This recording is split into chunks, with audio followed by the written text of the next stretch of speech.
Sebenarnya kita semua sama, masih belajar, masih berproses. Yang baru hijrah, yang kemarin hijrahnya sama-sama masih belajar.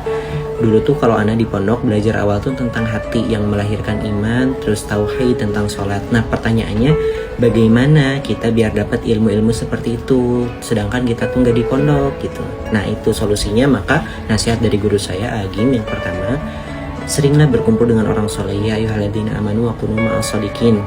Misalkan ada event kajian ikutan, atau misalkan sering berada di masjid nih biar ada kajian-kajian, cari masjid yang sering ngadain kajian gitu ya, karena di dalam lingkup kajian itulah nanti kita bisa dapat ilmu-ilmu agama, ilmu-ilmu tentang Islam. Mayuridillahu bihi khairan yufaqihu fiddin. Nah barang siapa yang pengen belajar agama, nanti Allah bantu. Kita pengen hijrah, ya udah kita deketin Allah dengan cara ikutan kajian biar dapat ilmu-ilmu tentang agama, nanti Allah bantu hijrah kita, Allah mudahkan hijrah kita jalannya. Seperti itu. Hukum memakai bulu mata palsu. Nah ini termasuk yang dilarang, tak boleh mengubah ciptaan Allah.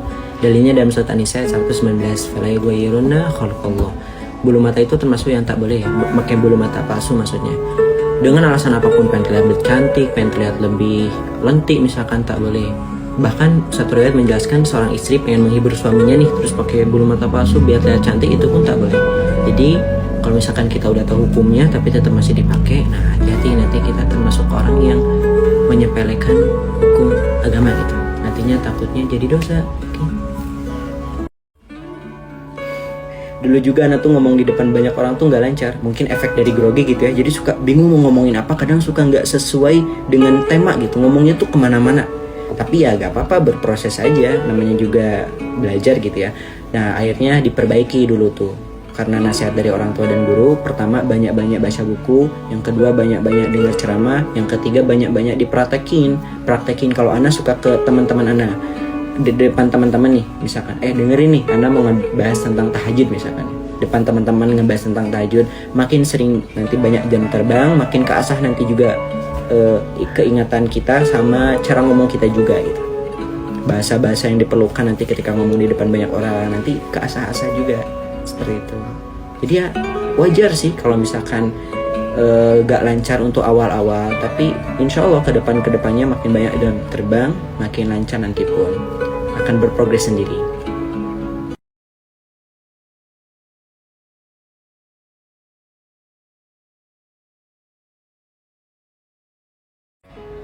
Tentang yang lagi viral itu sih, sebenarnya Ana tahu berita tentang itu dan udah geram juga gitu ya, cuman gak tertarik gitu buat nge-speak up tentang beliau nih, karena banyak juga lah kreator dakwah yang lain juga yang udah ngebantah pendapatnya beliau. Kalau Ana pribadi mending doakan aja gitu, karena percuma orang yang gitu tuh kalau diomongin gak mempan, susah. Doakan aja semoga Allah yang memberikan hidayah. Orang yang itu susah, yang ada malah adu ngomong terus gitu, gak selesai dan nanti malah kemana-mana. Bahkan kan kemarin juga sampai sering adu ngomong, akhirnya kan ada berita katanya menghina Nabi juga ya. Wallahualam bisawab lah. Mending udahlah, kalau Ana pribadi fokus Ana aja gitu ya. Yang bisa kita ajak hijrah, yang bisa kita ajak dekat sama Allah, kita rangkul gitu. Gak usah ngebahas yang orang-orang gitulah kalau Ana pribadi gitu. Pendapat Ana sih seperti itu. Sebenarnya yang bikin kita capek, yang bikin kita lelah, itu urusan-urusan dunia. Bahkan ketika kita lagi ibadah pun masih mikirin urusan dunia. Gimana ya kerjaan, gimana ya tugas, gimana ya sekolah, masih mikirin tentang urusan dunia. Makanya capek terus, lelah terus. Ana tuh sering ibaratin ini tisu dipegang selama 5 jam nih misalkan. Ini tuh capek, megang tisu 5 jam capek, padahal tisu tuh ringan. Terkadang kita harus melepaskan dulu beban dunia nih, lepaskan dulu gitu. Kita butuh rehat.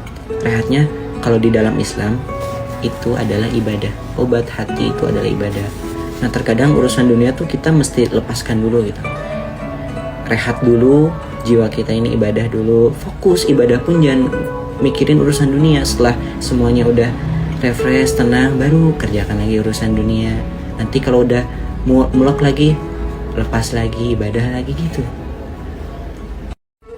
Nah kalau ini lain cerita, beda cerita. Gak apa-apa Ana jelasin ulang. Misalkan ya mohon maaf, diciptakannya itu emang bawaannya gitu, giginya itu mohon maaf ya ke depan misalkan ya, dan kalau dibiarkan itu tuh giginya tuh nambah panjang terus, mohon maaf ya misalkan ya, itu bisa bahaya, mohon maaf. Terus akhirnya diperbaiki nih, dibehel gitu ya, atau enggak potong gigi, bisa nggak sih potong gigi, nggak tau lah, pokoknya diperbaiki gitu. Nah setelah itu terlihat rapi aja, itu nggak apa-apa. Apakah itu termasuk mengubah ciptaan Allah?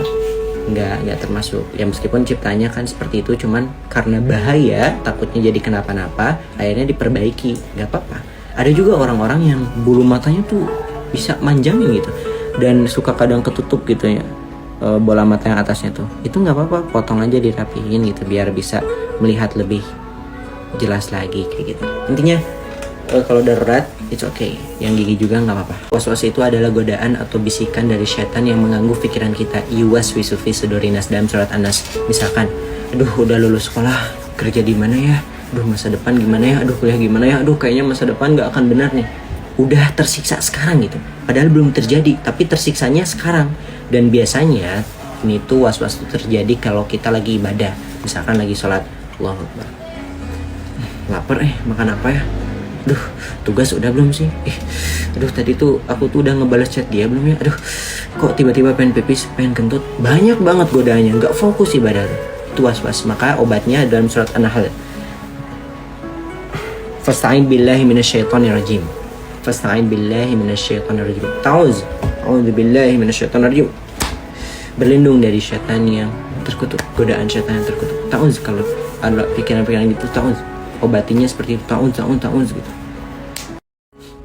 Kalau berwudu sambil ngomong boleh nggak? Boleh, cuman yang ditakutkan itu keutamaan di dalam wudunya bisa jadi hilang. Dalam fikih kan yang membatalkan wudu itu ada 6, dan ngomong sambil wudu itu nggak termasuk membatalkan wudu ya. Cuman dalam keutamaan wudunya bisa hilang. Dalam hadis apa? Saya dengar penjelasan dari Ustaz Hidayat, ketika kita sedang wudu, dosa-dosa kita itu lagi dihapus. Nah kalau kita sambilan ngobrol wudunya gitu ya, takutnya keutamaan menghapus dosanya itu hilang gitu. Nah itu yang ditakutkannya itu. Sebenarnya boleh, cuman lebih baik jangan ngobrol lah kalau lagi wudu, karena itu kesempatan kita menghapus dosa-dosa yang ada di tubuh kita gitu.